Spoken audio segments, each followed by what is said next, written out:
warahmatullahi wabarakatuh. Semangat pagi anak-anak semua.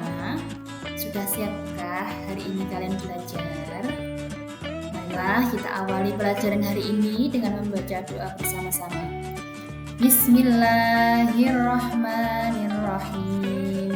Raditu billahi rabba wa bil islami dina wa bi Muhammadin nabiyyan wa rasula. Rabbi zidni ilma warzuqni fahma. Amin. Baiklah anak-anak, pada hari ini kita akan belajar mata pelajaran pendidikan agama Islam, materi pembelajaran menyayangi anak yatim, submateri Quran Surat Al-Ma'un. Disimak baik-baik ya anak-anak, karena nanti di akhir video akan ada tugas unjukannya. Nah anak-anak, sebelum kita memulai pelajaran, ada pertanyaan dari Bu Indah. Apakah ada anak yatim di sekitar tempat tinggal atau sekolah kalian? Bagaimana perasaan kalian terhadap mereka? Apakah kalian pernah membantu mereka? Nah, Al-Quran menyebut yatim dalam beberapa ayat dan beberapa surat. Mengapa demikian? Tentu ini menunjukkan bahwa Allah sangat menyayangi anak yatim. Salah satu surat yang menjelaskan tentang anak yatim adalah Quran Surat Al-Ma'un. Sudahkah kalian mengenal Surat Al-Ma'un? Surat Al-Ma'un, artinya barang-barang yang berguna. Surat Al-Ma'un merupakan surat yang ke-107 yang berjumlah 7 ayat dan merupakan golongan dari surat Makkiyah. Sekarang kita belajar membaca surat Al-Ma'un ya anak-anak. A'udzu billahi minasy syaithanir rajim. Bismillahirrahmanirrahim. Ara'aital ladzi yukadzibu bid-din fadzalikal ladzi yad'ul yatim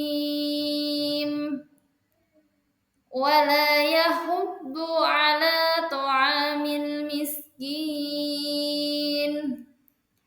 Fawailul lil musallin alladzina hum an salatihim sahun alladzina hum yura'un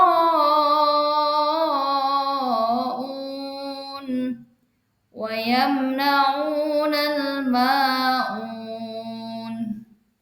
Shadaqallahul azim.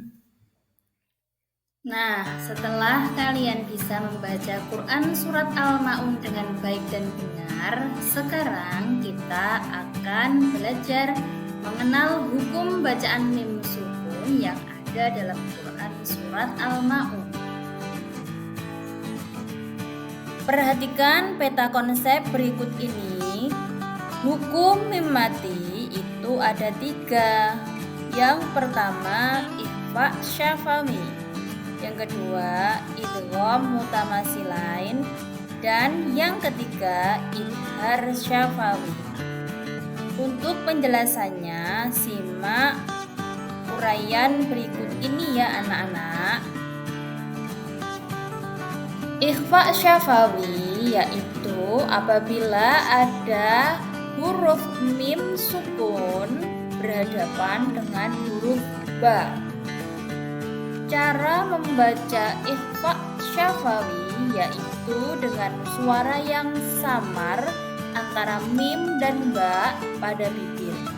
Kemudian ditahan kira-kira 2 ketukan seraya mengeluarkan suara ikhfa dari pangkal hidung. Contohnya, tarmihim bihijaratim. Contoh 2, alam ya'lam annallah.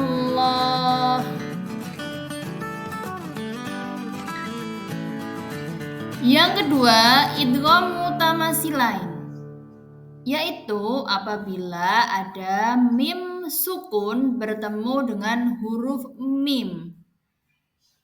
Cara membacanya adalah memasukkan huruf mim ke dalam huruf mim disertai dengan suara gunnah sekitar 2 ketukan. Contohnya, alladzi at'amahum min ju'.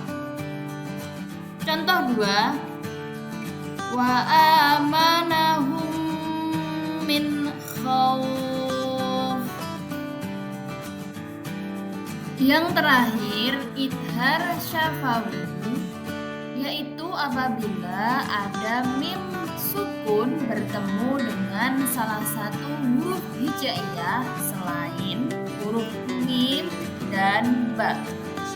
Dengan demikian, seluruh huruf hijaiyah selain mim dan ba adalah huruf idhar syafawi.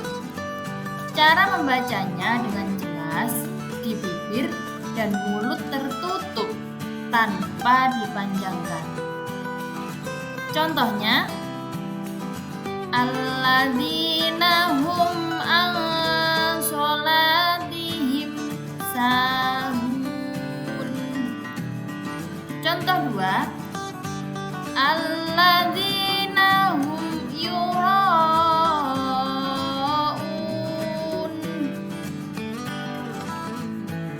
Dan berikut ini terjemahan dari Quran Surat Al-Ma'un. Untuk lebih jelasnya, sekarang kita akan belajar tentang isi kandungan Quran Surat Al-Ma'un. Perhatikan ya anak-anak.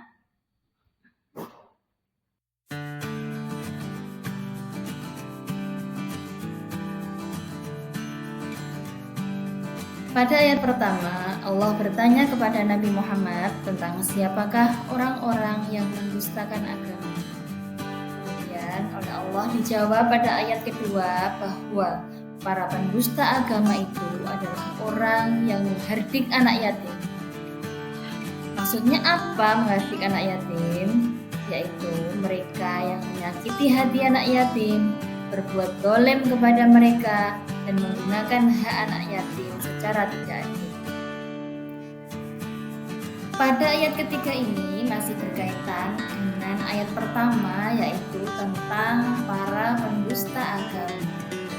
Selain orang yang menghardik anak yatim, para pendusta agama itu adalah orang yang enggan memberi makan orang miskin. Dilanjutkan dengan ayat keempat, Allah mengancam, maka binasa dan celakalah orang yang sholat. Namun, kok bisa orang sholat kok celaka? Nah, orang sholat yang seperti apa yang celaka? Penjelasannya ada di ayat selanjutnya ya anak-anak.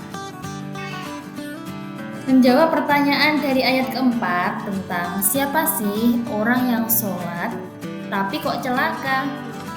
Nah, orang yang sholat tapi celaka itu adalah orang yang lalai terhadap sholatnya. Maksudnya adalah malas-malasan saat mengerjakan sholat, menyepelekan sholat, kemudian mengerjakan di luar waktu yang telah ditetapkan, dan tidak memenuhi ketentuan-ketentuan atau syarat dan rukun yang telah ditetapkan. Mereka itulah orang-orang yang celaka yang dimaksud di ayat keempat tadi. Selain orang tersebut, orang celaka yang selanjutnya adalah orang yang riya. Siapa sih orang yang riya itu anak-anak? Orang yang riya itu adalah orang yang melakukan amal perbuatan tujuannya bukan karena lillahi ta'ala, bukan karena Allah, tapi tujuannya ingin dilihat manusia, karena ingin dipuji oleh manusia. Nah, mereka itulah orang yang amalnya sia-sia. Dan dilanjutkan dengan ayat ke-7 bahwa orang yang celaka itu adalah orang yang enggan memberikan bantuan kepada sesama. Itulah isi kandungan Quran Surat Al-Ma'un mulai dari ayat pertama sampai ayat ke-7.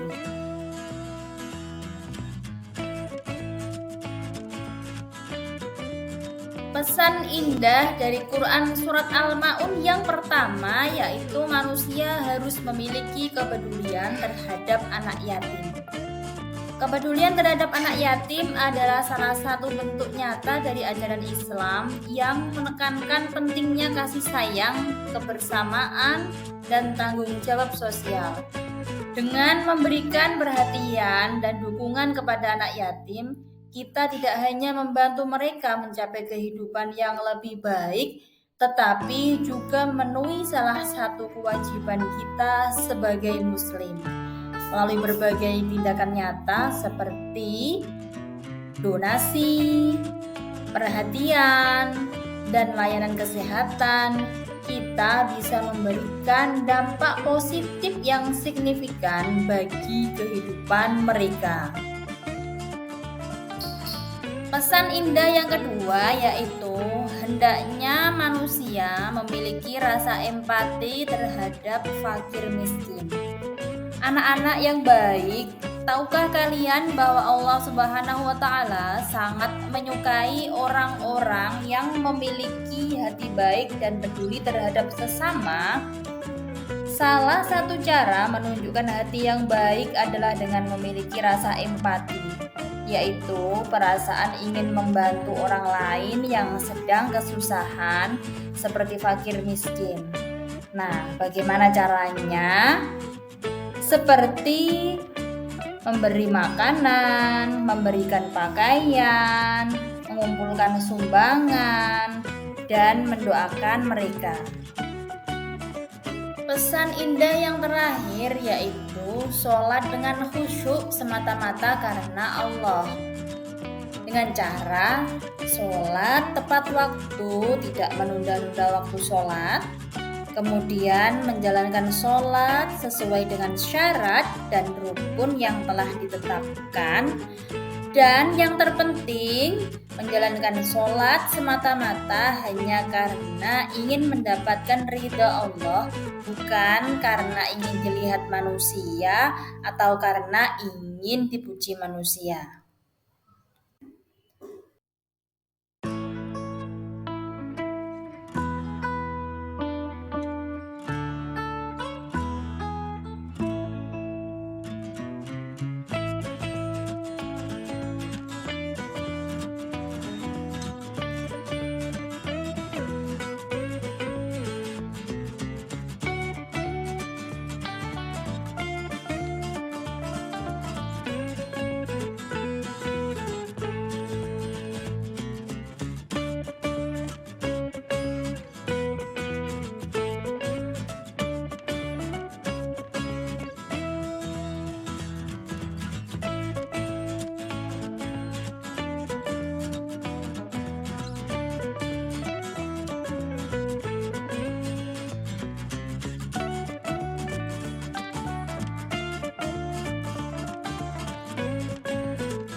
Sekian materi pelajaran hari ini ya anak-anak. Semoga bermanfaat dan jangan lupa tugasnya dikerjakan. Sampai jumpa di video pembelajaran selanjutnya. Wassalamualaikum warahmatullahi wabarakatuh.